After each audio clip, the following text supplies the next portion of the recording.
Hello விவாஸ், நீங்க கேட்டுட்டு இருக்கிறது வெறும் ரிவ்யூ. நான் தாங்க வெறு. நாம அந்த உள்ள பார்க்க போறது பயோஸ்கோப் அப்படிங்கிற ஒரு தமிழ் மூவி எப்படி இருக்கு அப்படிங்கறத அந்த விழா ரிவ்யூ பண்ண போறோம். ஸோ இந்த படம் வந்து இப்போ ஆகா தமிழ்ல வந்து ஸ்ட்ரீம் ஆகுது. இந்த படத்தை சங்ககிரி ராஜ்குமார் அப்படிங்கிறவர் தான் டைரக்ட் பண்ணி நடிச்சிருக்கிறாரு. இந்த படத்துல மேக்ஸிமம் ஆஃப் எடிட்டிங், சினிமாட்டோகிராஃபின்னு எல்லாமே அவர் தான் பண்ணியிருக்கிறாரு. ஸோ இந்த படத்துக்கு முன்னால வெங்காயம் அப்படின்ற ஒரு படம் எடுத்தாரு. ஸோ அந்த படத்தோட ஸ்டோரி ஆஃப் த ஸ்டோரியா தான் இந்த படம் ரெடியா இருக்கு. அப்படி இந்த பயோஸ்கோப் படத்தோட கதை எதை சுத்தி அமையுது அப்படின்னா, ஒரு கிராமத்தை சேர்ந்த இளைஞன் வந்து டைரக்டர் ஆகணும் ஆசைப்பட்டு, அதுக்கான படிப்பெல்லாம் சென்னையில போய் நல்லா படிச்சாலும், அவன் ஒரு கையில ஒரு கதை வச்சிருக்கான். அந்த கதையை வச்சு ஒரு படம் எடுக்கணும்னு நினைக்கும் போது முடியாம போகுது. இன்னொரு பக்கம் அவர் ஊர்ல ஒரு பெரிய இழப்பு. இது 2த்தையுமே ஈடுகட்ட முடியாம, அந்த ஊர்லயே வந்து பார்த்தீங்கன்னா, அவர் ஆட்களை வச்சு பார்த்தீங்கன்னா, ஒரு படம் எடுக்கணும் அப்படின்னு ஆசைப்படுறாரு.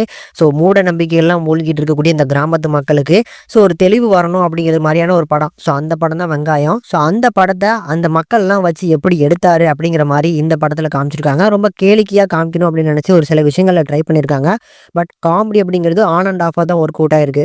சொல்லப்போனா வயிறு விட்டு சிரிக்கிற மாதிரியான காமெடிலாம் இந்த படத்துல இருக்காது. பட் இந்த படத்துல இருக்கக்கூடிய விஷயங்கள் என்ன அப்படின்னா, இப்பொழுதைக்கு ஒரு நல்ல கதையோ இல்ல கதையை கையில வச்சிருக்கக்கூடிய ஒரு டைரக்டர் வந்து ஒரு படம் எடுக்கணும். அந்த படத்தை எடுத்து அதை வந்து ப்ரொடியூஸ் பண்ணி எல்லாத்தையுமே பண்ணிட்டு அதை ஆன் ஸ்கிரீன்ல கொண்டு வரும்போது அதை எல்லாருமே பார்க்கணும் அப்படின்னா ஒரு பிரபலமான ஒரு ஃபேஸ் தேவைப்படுது.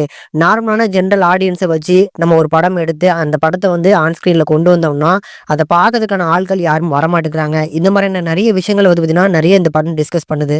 இந்த படத்தோட ஸ்டார்டிங்லேயே அந்த கதைக்கு இந்த நபர் தான் அப்படி வேணும் அப்படின்னு சொல்லி அவர் டிஸ்கஸ் பண்ணுவார். பட் இந்த நபர்கள்லாம் வச்சு பண்ணால் அந்த அளவுக்கு எமோஷனல் இருக்காதுன்னு சொல்லி தான் கிராமத்து மக்களே வச்சு பண்ணுவார். அதுக்கும் மேலே நிறைய ஸ்ட்ரகிள்ஸ்லாம் வரும். இந்த ஸ்ட்ரகிள்ஸ் எல்லாத்தையும் ஓவர் கம் பண்ணி அந்த படத்தை எப்படி எடுத்தார், அதை எடுத்து முடிச்சதுக்கப்புறம் அந்த படத்தை எப்படி விற்று தேட்டருக்கு வரும்போது எந்த மாதிரியான ப்ராப்ளம்லாம் வந்துச்சு, இது எல்லாத்தையுமே தான் இந்த படம் பேசுது. பார்க்கறதுக்கு சுமாரான ஒரு படமாக தான் இருக்குது. சிலருக்கு இந்த படம் பிடிக்கலாம், சிலருக்கு இந்த படம் ஒர்க் அவுட் ஆகாமல் போகலாம். அதனால் முடிஞ்சால் ட்ரை பண்ணி பாருங்கள்.